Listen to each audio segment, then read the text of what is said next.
بسم الله الرحمن الرحيم الحمد لله رب العالمين الذي هدانا لهذا وما كنا لنهتدي لولا أن هدانا الله والصلاة والسلام على أشرف الأنبياء والمرسلين شفيع ذنوبنا وطبيب نفوسنا وحبيب قلوبنا أبي القاسم محمد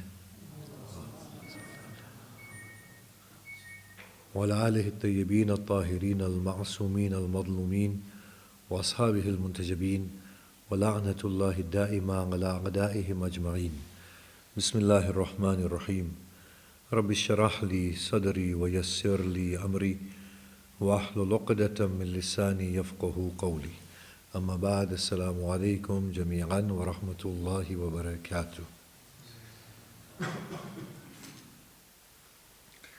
Bismillahir Rahmanir Rahim.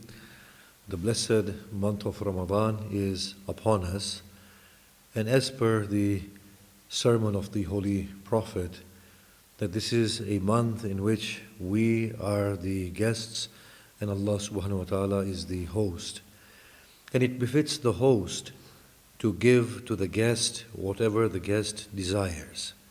Now it is upon the guest to understand exactly what it is that the guest desires. But when we look at the requirements of the month of Ramadan, we begin to understand exactly what we ought to require from God, and that He should oblige by giving. If He makes us restrain from consumptions and consumables, and then He makes us refrain from the other enjoyments of the world, and He asks us to restrain and asks us to become charitable, giving, forgiving, thinking of the other, preference of the other, then from this we begin to understand what it is that God wants us to ask from Him. You see, God is one who can give everything without losing anything. At the end of the day, as Imam Hussein Salamullah alayhi states, that even when you give, it does not leave your kingdom. And even when you receive, it does not add to your kingdom. It was yours in any case.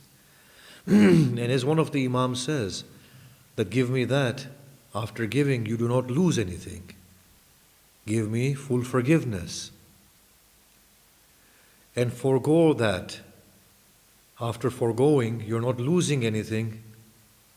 And that is, forego my sins fully. So from here we begin to understand that in this month, there is a unique opportunity in which Allah is trying to awaken us to the truth of what we require. And He wants us to actively seek that. And that truth is for us to seek Allah subhanahu wa ta'ala Himself. And to come to a point of confidence with Allah subhanahu wa ta'ala, that after which we cannot be shattered.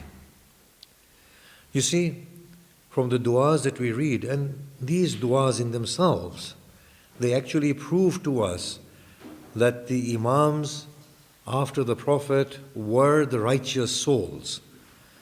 I do not care much for the hadith literature because people can contend against it. But when you read those spiritual words, we begin to understand that these are from those hearts and minds and souls who are truly inspired by God because they resonate with our inner yearnings and inner self. It is here that we begin to understand that the only way to lead a life is to lead it in a very meaningful, grounded way. We ask Allah for life, but the life will be taken away from us eventually. We ask God for wealth, but this wealth will change hands.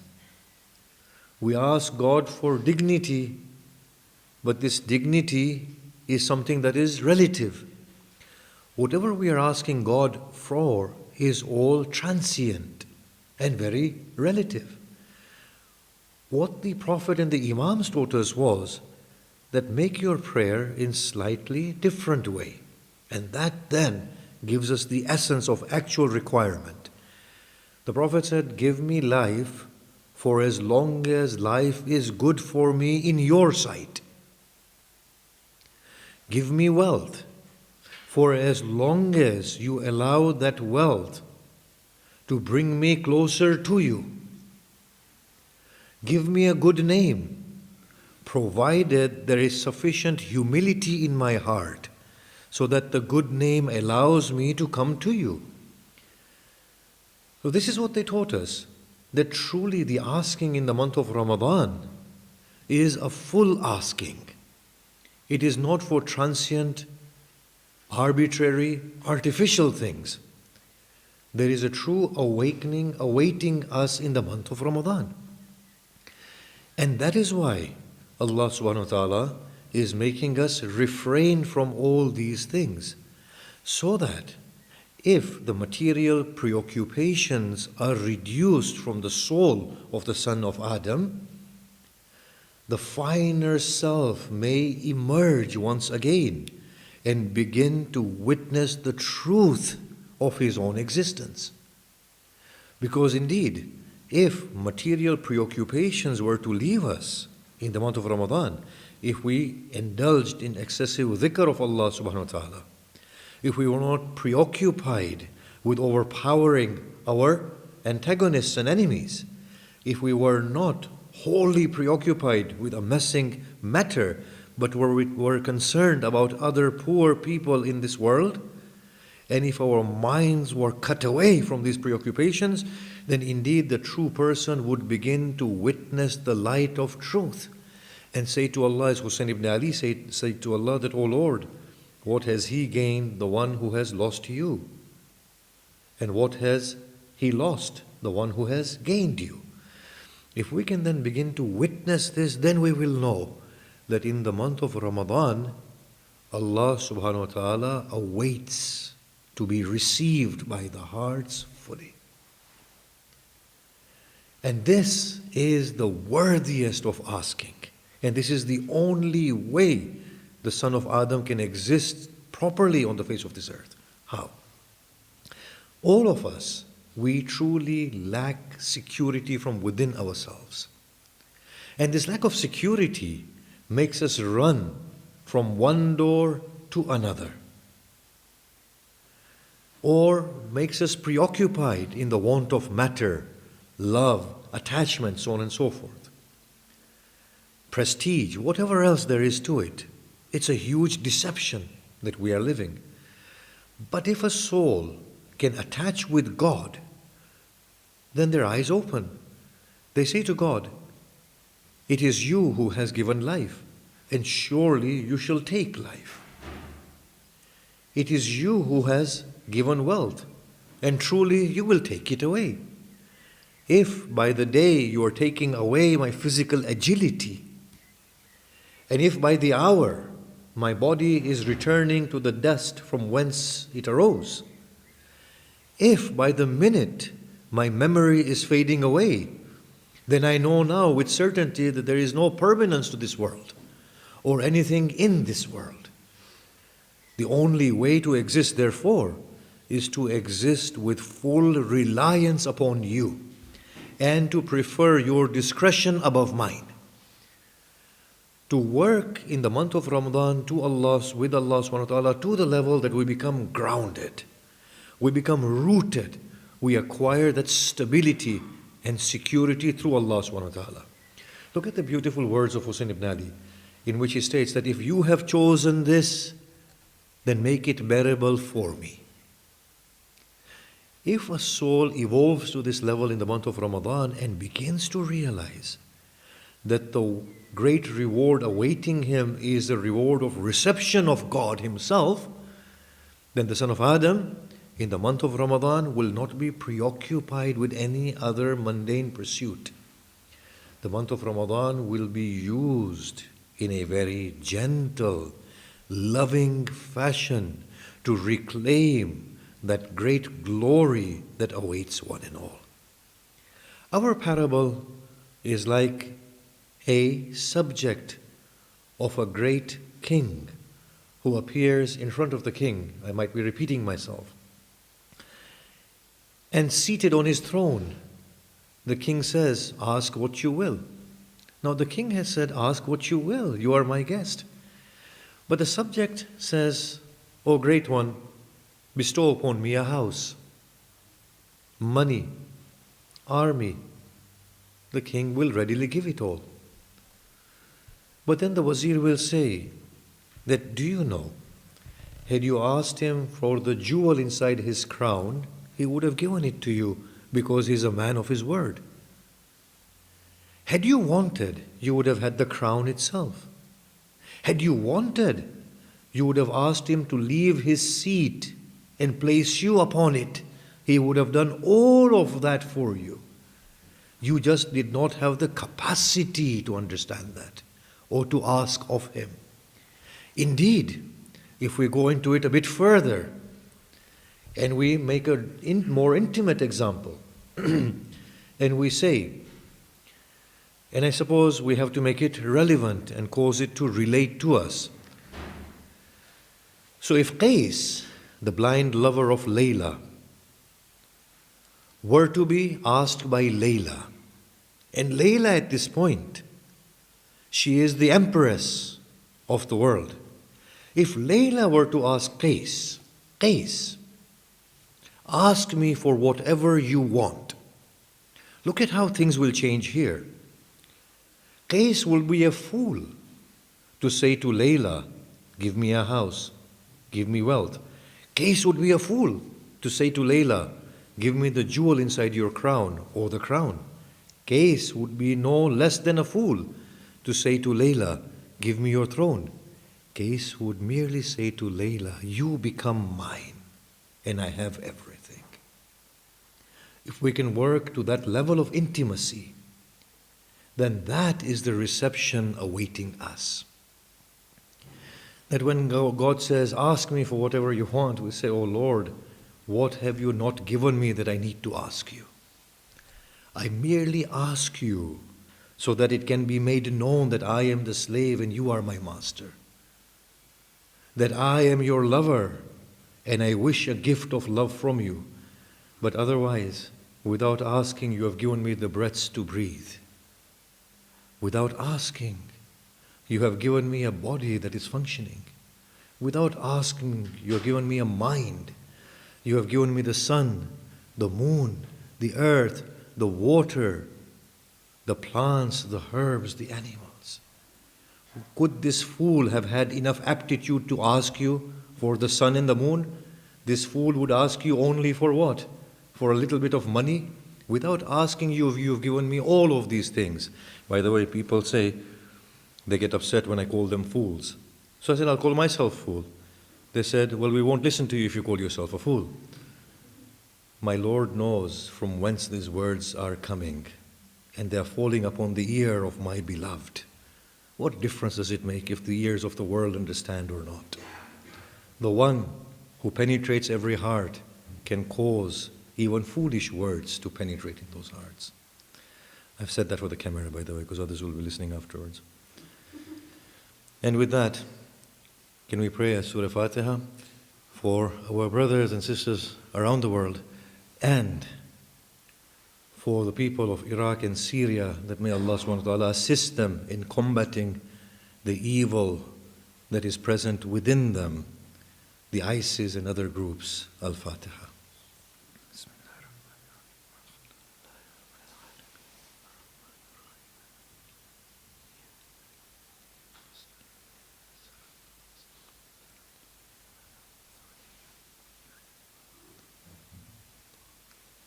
بسم الله الرحمن الرحيم والعصر إن الإنسان لفي خسر إلا الذين آمنوا وعملوا الصالحات وتواصوا بالحق وتواصوا بالصبر.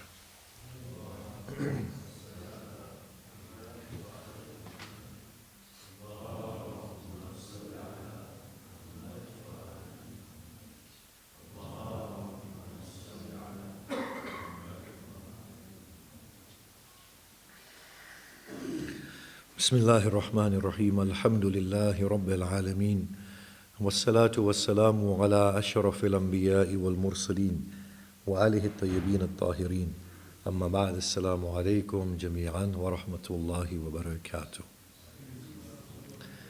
Together with the month of Ramadan and the reception of God comes godliness.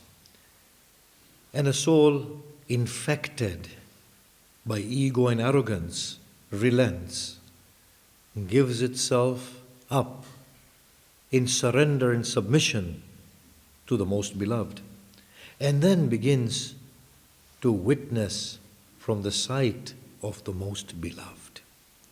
Love is such an agency of destruction that takes away duality by ridding the lover of his or her own perspective. If we truly begin to witness the world through the gaze of God, it becomes a different world altogether. It becomes a world in which we prefer the other. Allah is Jawad, and beyond Jawad, He is Kareem. Jawad is the one who gives excessively and abundantly, but Kareem is the one who gives selflessly without wanting anything in return and being able to give everything away. It's altruism in its entirety. If we start emulating the Jawad, the Kareem, it is not then a question of parting with wealth for those who are unable to feed themselves. And of course, the month of Ramadan is a month of charity. We have to feed the other, not because we are doing them a favor, not because we are duty bound, but the Jawadiyah and the Kareemiyah within us feels a sense of fulfillment through the other. This is karam of Allah subhanahu wa ta'ala. Not that I'm duty bound, nor that I'm seeking reward, but that my satisfaction is in the other being fulfilled. But together with that comes a finer point of karam and the most benevolent, and that is that we begin to see the creatures of God for the goodness that they have inside them. We begin to accept the other and appreciate the other. One of the things that the human community needs to understand before it can complete its journey is that they are all one and the same. And they are reflecting the same truth in a variety of ways. The variety of expression has become a veil. The essence has been lost. The essence is godliness. In this month of Ramadan, this essence needs to be awakened. So when I see a Sunni, I am not labeling a Sunni as a Sunni. He is a soul worthy of admiration and worthy of my respect. At that point, folding of arms, opening of arms becomes irrelevant. When I see a Christian, he is not to be seen with the label of Christianity. He is to be seen as the mirror of God. Same with a person of any persuasion. For that is how my God looks at one and all. For as much as I reflect His beauty, the other reflects His beauty equally, and maybe in a more untarnished way. If humanity could arrive at this understanding, then that would be the point of end of all human conflicts. Of course, there's a long way to go before that maturity can dawn upon our minds and our hearts can become involved so intimately with God. But for the community of believers who are invited for a whole month to strive towards godliness, they have no excuse. They need to take these steps towards that end. What happens then is that each one of us becomes an ambassador of God. You see, more than talking is our action. More than our act is our feel and attitude from within. When we see a pure soul, they don't need to speak, they don't need to act. The purity of their intent will touch us. If we can acquire that purity from within ourselves, then that is a remedy that we are after. We don't have to so fully rely on organizations, on mosques, on religious leaders, on organized faiths to bridge the gap. If we were to do that, we would not reach anywhere. And even when they engage, we commend them, but their engagement is half-hearted and at times extremely superficial. But if we were to purify our hearts and be good with our neighbors, with our colleagues, with each other, in our transaction, in our speech, with the person sitting next to us, if we were to transmit this beauty from our hearts, then quickly we can bring about that beautiful end of reconciliation of differences. In the month of Ramadan, maybe we need to increase this goodness and goodness of interaction with all those around us. Now, as I finish, I do want to say this, and we are all aware of it, but it needs to be said, that when it comes to upholding the truth, it has to be the human truth that is upheld, not any other truth. And when we uphold that human truth, then we should do it without hesitation or without any fear, with full reliance upon Allah, that whatever is due to me shall come to me, whatever is due to me, whether I'm in a state of your obedience or disobedience. What is happening in Iraq, in Syria, is wrong. People like the ISIS are invaders. They're not Iraqis, nor are they Syrians. This is a wayward ideology. People who have totally strayed from the human course and the godly course. It needs to be stated that this is wrong. And a wrong cannot be tolerated because it's a human wrong. I was watching the news on the BBC, and our Sunni brothers in Iraq state that this is a Sunni revolution. They say ISIS are our enemies, but we will postpone our fight with them because at this point we have a common enemy, which is the Shia government in Iraq. The human truth is that whether Shia government or Sunni government, whoever is the majority, the truth is that there has to be fair play. Even if Shias are in a majority, they have to ensure, in accordance with the Quran, the Prophet, and Ali ibn Abi Talib, that everybody's rights are given to them and there is proper representation. They have to ensure that themselves. On the other hand, the Sunnis have to also come to understanding of the truth, that they are a minority. They can't have the whole government to themselves. Shias and Sunnis have to come together and understand that ISIS is a detriment force in the region. Not to make any sophisticated calculations that after they finish with the Shias they will turn on us, but to state the truth for what it is worth. It is only when we arrive at this level of acknowledging the truth and upholding the truth that we will get anywhere in this world and with our God. No doubt, international politics is complex. And at times nobody knows what is happening or what are the agendas in there. So we are not even naive to say, okay, we are supporting one over the other, but at least, we should have it clear in our minds, Shias and Sunnis, that there is a wrong there, and that wrong needs to be addressed in a proper way.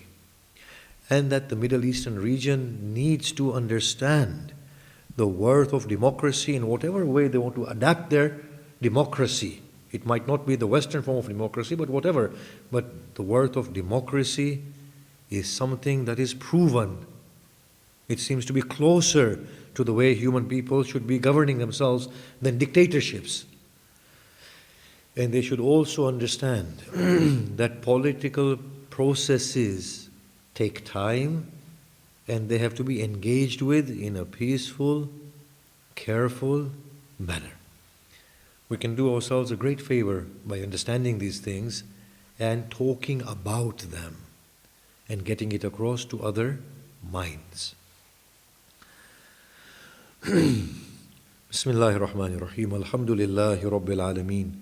Wassalatu wassalamu ala ashrafil anbiya'i wal mursaleen wa alihi at-tayyibin at-tahirin. Allahumma salli wa sallim ala Muhammadin al-Mustafa wa ala aliyin al-Murtada wa ala Fatimat al-Zahra wa ala al-Hasan al-Mujtaba wal Hussein al-Shahid bi ardi Karbala وعلى علي بن الحسين ومحمد بن علي وجعفر بن محمد وموسى بن جعفر وعلي بن موسى ومحمد بن علي وعلي بن محمد والحسن بن علي وحجة الله بن الحسن القائم المهدي المنتظر. اللهم عجل فرج وسهل مخرجه واجعلنا من أنصاره وأعوانه والمستشهدين بين يديه. بسم الله الرحمن الرحيم. قل هو الله أحد الله الصمد لم يلد ولم يولد ولم يكن له كفوا أحد.